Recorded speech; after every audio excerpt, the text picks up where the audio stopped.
आपको लिए चलते हैं लखनऊ, जहां अखिलेश यादव की प्रेस कॉन्फ्रेंस चल रही है। को सुविधा देने के लिए या लोगों को घूमने के लिए यहाँ नाव खरीदी गई थी, वो सब कूड़ा करकट हो चुकी हैं। वो शायद डस्टबिन में फेंक दी गई हैं या यहाँ से लेकर के कहीं और ले गए हैं वो लोग। मुझे बताया गया, जब मैं संगम में गया, मैं उस नाव में जब बैठा तो मैंने कहा ये सरकार ने तो बहुत अच्छी नाव खरीद ली है। तभी उसमें एक कर्मचारी ने कहा ये वही नाव है जो आपने खरीदी थी। तो जो यहाँ की अच्छी चीज़ें थी वो सब खत्म कर दी सरकार ने। तो ये सरकार क्या दिखाना चाहती है?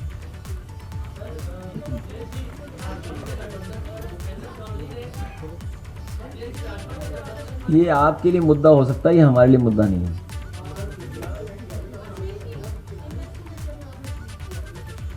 वहाँ लोग वैराग्य के लिए, आखिरी समय के लिए, पूजा पाठ के लिए, आध्यात्म के लिए आते हैं और सीखने के लिए आते हैं। क्या आप मुद्रा लोन के लिए दर्जनों बैंक जाकर थक चुके हैं? आसानी से 10 लाख मुद्रा लोन कैसे प्राप्त करें सीखना है तो फ्रीडम ऐप को अभी डाउनलोड करें। लेकिन ये भारतीय जनता पार्टी टूरिज्म और पैसा बढ़ाना चाहती है, पैसा कमाने के लिए व्यवस्था बना रही है। आखिरकार वहाँ के जो निषाद समाज के लोग हैं, जो नाव चलाते थे, नावक थे, उनको क्या लाभ मिलने जा रहा है? उनके लिए क्या सुविधाएं दी गई हैं? क्या बड़े उद्योगपतियों के लिए सुविधा होगी या बाहर से जो कारोबार करने वाले लोग हैं उन्हीं के लिए सुविधा होगी? हमारे नाव चलाने वालों के लिए क्या सुविधा होगी? और इसी तरह जब आपके गोमती रिवर फ्रंट में इस तरह की नाव चलने की कोशिश थी तो उसको क्यों खत्म कर दिया गया?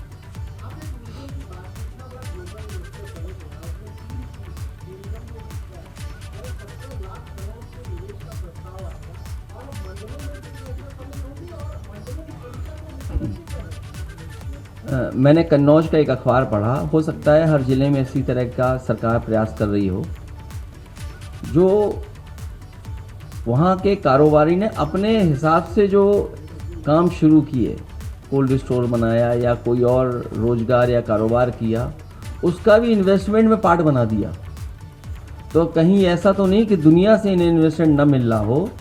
हमारे यहाँ जो स्वयं उद्योगपति या कारोबार करने वाले जो समय समय पे काम करते हैं, उसको भी इन्वेस्टमेंट में शामिल कर दिए हों। सरकार को ये बताना चाहिए कि पहले इन्वेस्टमेंट में आखिरकार कितना ज़मीन पर पैसा आया है, उतरा है। इसलिए मैं एक बार फिर, क्योंकि जाने क्या क्या पूछोगे, अभी इन्वेस्टमेंट मीट पे मैंने कहा है कि सरकार जहां इन्वेस्टमेंट की बात कर रही है, वहीं सरकार को ये भी बताना चाहिए कि पहले एमओयू हुए थे उसको कितना ज़मीन पर उतारा और किस इंडस्ट्रियल पॉलिसी के तहत ये क्या इंसेंटिव देकर के आप उद्योग ला रहे हैं।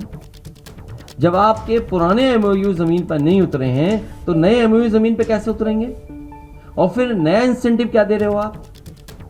ये केवल चुनाव की तैयारी है, जनता को धोखा दे रहे हैं। और जब लाखों करोड़ का इन्वेस्टमेंट बता रहे हैं तो ये बताएं कि इतने इन्वेस्टमेंट के आने से कितना रोजगार सृजन होगा।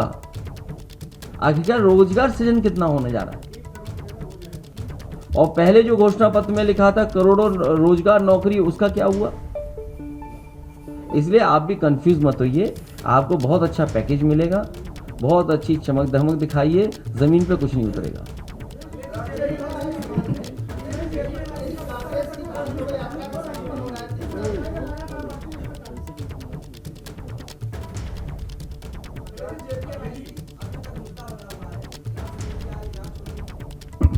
मुझे ये बताओ, अगर आप JPNIC पे पूछ रहे हैं तो आखिरकार उस पर जांच कितनी हो चुकी है?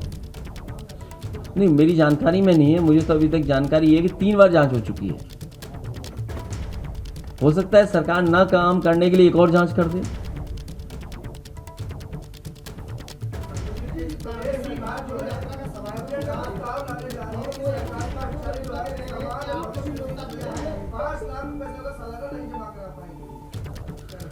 उसका विरोध किया जाएगा। अभी उसके बारे में और परीक्षण कर लेंगे कि किस तरीके से सरकार ला रही है। अभी बुलाया और मैं जाऊंगा।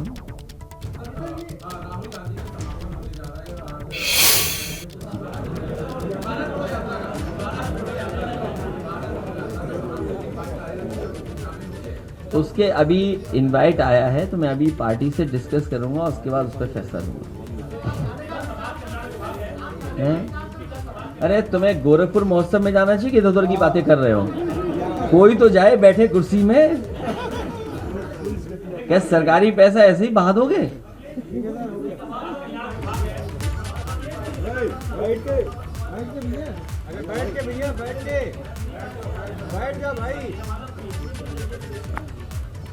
अब कोर्ट में हमें कोर्ट पे भरोसा करना पड़ेगा, न्यायालय पे भरोसा है।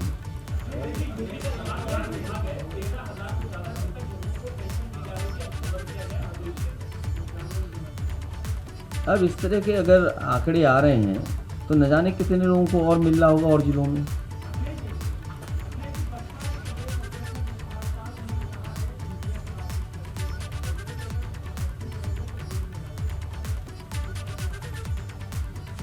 मुझे जानकारी नहीं थी। अब वो अपना एक पत्रकार साथी हेडक्वार्टर गया तो था, देखा नहीं एडीजी से क्या हुआ गया था। इसलिए तैयार रहिए आप भी, हम लोग तो हैं तैयार।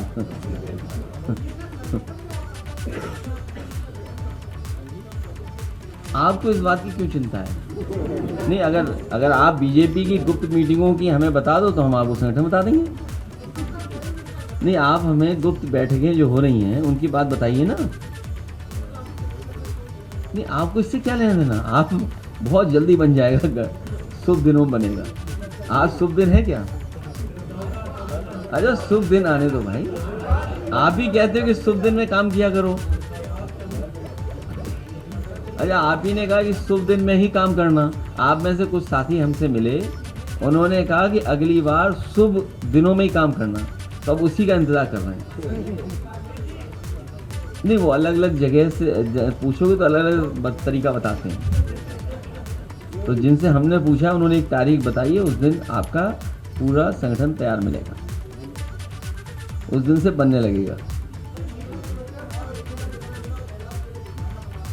मैंने सुना नहीं, मैं यूएस टॉप 10 सुन रहा हूँ आजकल।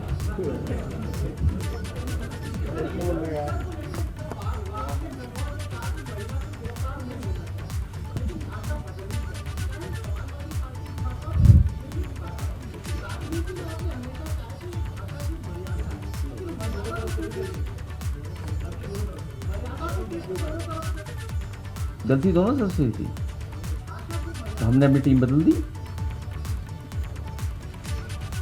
लेकिन सवाल ये नहीं है, सवाल ये है कि भारतीय जनता पार्टी जब मुकाबला नहीं कर पा रही है तो पुलिस को आगे कर रही है, जब उनके पास जवाब खत्म हो जाता है तो पुलिस को आगे कर रहे हैं। सवाल ये है, सवाल भाषा का नहीं है।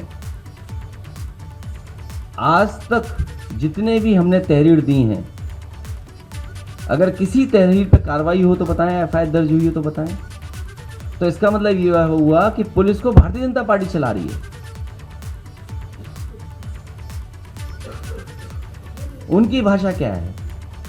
इसीलिए मैंने हिंदी दिवस के दिन कहा कि भारतीय जनता पार्टी को और उनके लोगों को अपनी भाषा ठीक तरीके से लिखना चाहिए, सभ्य भाषा का इस्तेमाल करना चाहिए।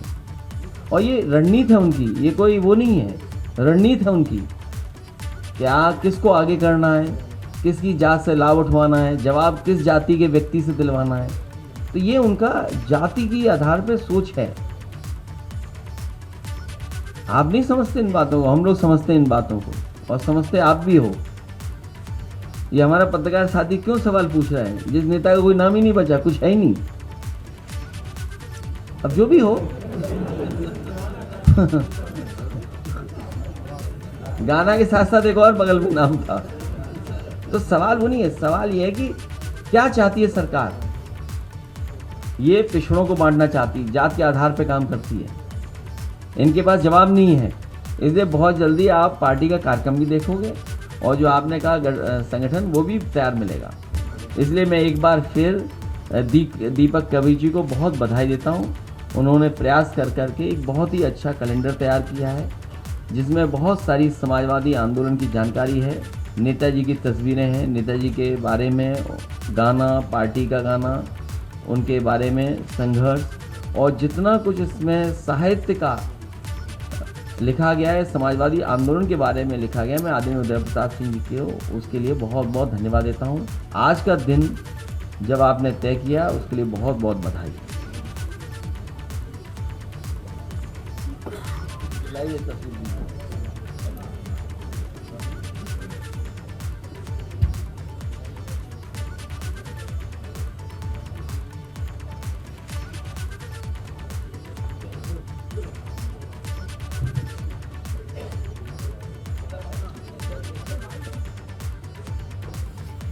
तो अखिलेश यादव को सुन रहे थे आप, जहां कई मुद्दों पर उन्होंने निशाना साधा, चुटकी भी ली। और देखिए जो बड़ी बातें हैं वो स्क्रीन पर आपके सामने रख रहे हैं। क्या कहा अखिलेश यादव ने और कह रहे हैं कि वो इस वक्त प्रेस कॉन्फ्रेंस कर रहे हैं। यूपी में सभी चीजें जो अच्छी थी वो खत्म हो चुकी हैं। ग्लोबल इन्वेस्टर समिट चुनाव की तैयारी है, इन्वेस्टमेंट की नहीं। पुराने एमओयू जमीन पर क्यों नहीं उतारे गए और गंगा विलास क्रूज सिर्फ दिखावा है, इस पर भी उन्होंने सवाल उठाए हैं और मीडिया के सवालों का जवाब देते जा रहे हैं अखिलेश यादव। लेकिन जो अभी तक बुलेट पॉइंट्स निकल करके आए हैं वो हम आपके सामने रखते चले, जिसपे उन्होंने साफ तौर पे निशाना साधा है। भाषा को लेकर के जिस तरीके से ट्विटर वॉर छिड़ा हुआ था, ट्विटर हेड को लेकर के बवाल हुआ था, उस पर उन्होंने कहा कि सब कुछ सोची समझी साजिश होती है, रणनीति होती है। वक्त वक्त पे लोगों को आगे करने के लिए ये जानबूझ के किया जाता है। इसके अलावा तमाम बातें कहते नजर आ रहे हैं अखिलेश यादव। क्या आप मुद्रा लोन के लिए दर्जनों बैंक जाकर थक चुके हैं? आसानी से 10 लाख मुद्रा लोन कैसे प्राप्त करें सीखना है? तो फ्रीडम ऐप को अभी डाउनलोड करें।